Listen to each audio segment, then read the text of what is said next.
Welcome back, folks. Groove Technique and Musical Drumming, episode 9 in our beginner series. We're getting into some funky business today. This chapter is about snare drum syncopation, okay? Playing notes that are contrary to the pulse of the beat.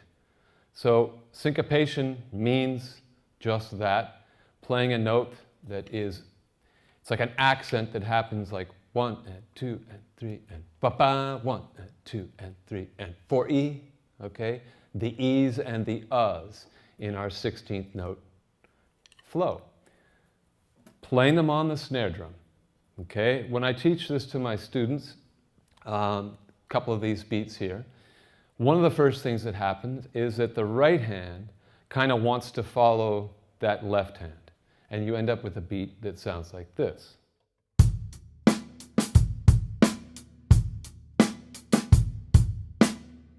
Which is not a bad thing, and it might be the right groove, it might be the right thing for a particular song. But it's important to work on our independence, and for me, keeping that right hand lead going, that right hand flow, counting on those eighth notes to ground us. So we're working on playing notes that land in between, and we're going to be doing them both as grace notes, which is actually harder, and we're going to be accenting them. So let's get this started. All right, first of all, an exercise I like to give my students to get used to this idea that the left-handed notes are in underneath that hi-hat. 2E and a 3E and a 4E and.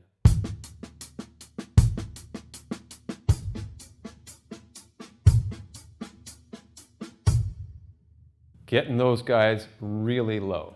It becomes really interesting when you can decide to get them so low that they're almost not heard underneath the other instruments, or we can begin to bring them up. They're called ghost notes, chatter notes. This is one of the cornerstones of funk drumming and the stuff that's James Brown and his drummers are famous for. To begin with, though, here's two grooves that use a single grace note, like this. 1 and 2 and a 3 and 4 and. And it's more in that rhythm and blues style. 2, 3, 4.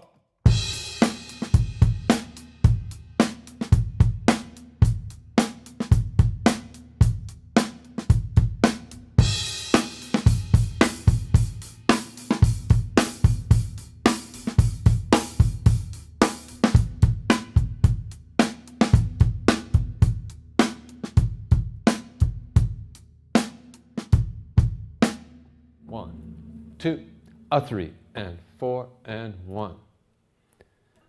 So, getting those notes low, you also saw me accent them, and you can see what kind of different feel it gives you.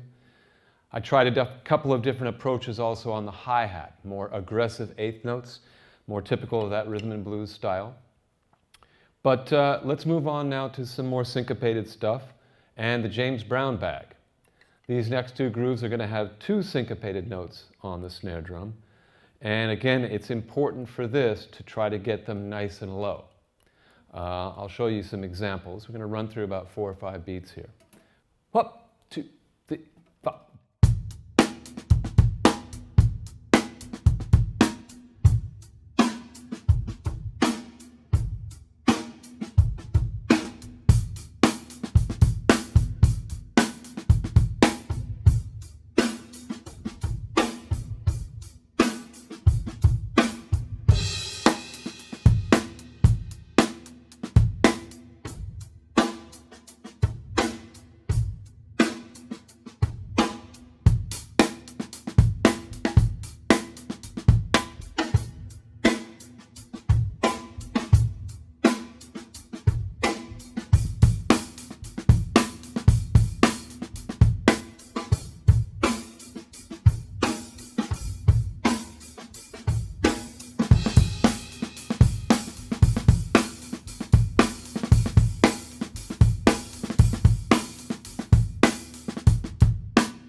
adding a bounced grace note in there as well. Okay, those are You could see, so I was basically adding more and more left-handed notes in between those hi-hat notes, taking away some bass drum notes, adding some.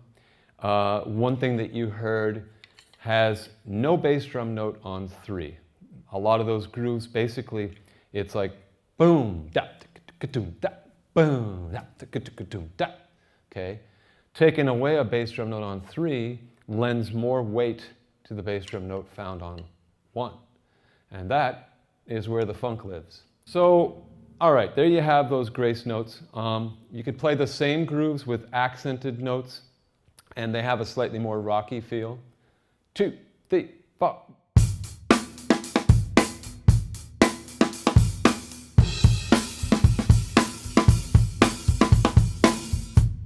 You know, that could be a Nirvana tune.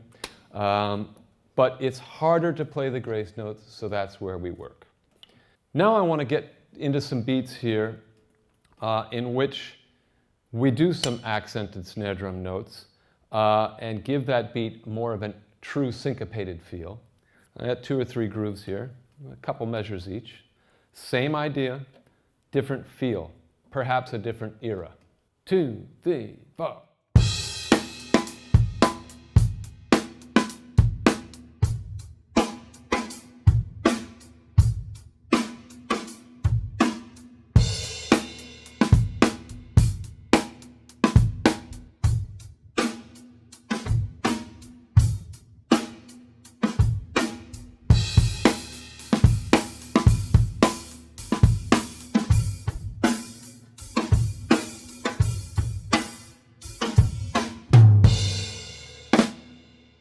You can see where that goes. You're actually, as you listen to those beats and as you search out songs and musical styles where you might hear this stuff, you can really jump from the 60s to the 70s to the 80s and 90s on a lot of these things. And you'll find examples like that.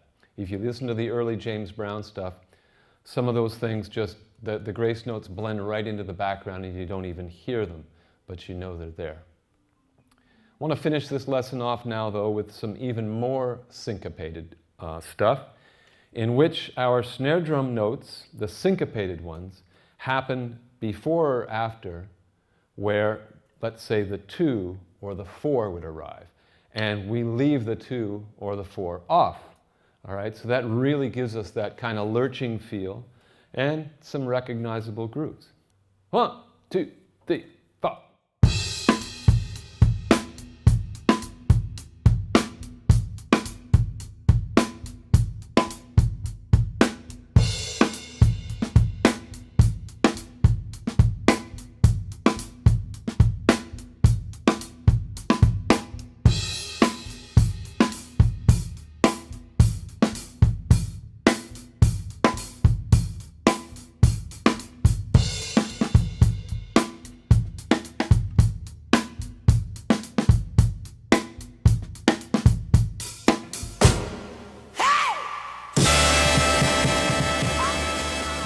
Thank you so much for tuning in, folks. Get over to musicaldrumming.com, sign up for the online lessons. Shout out and thank you to my sponsors, Remo Drumheads, Pearl Drums, and Headhunters Sticks and Creation.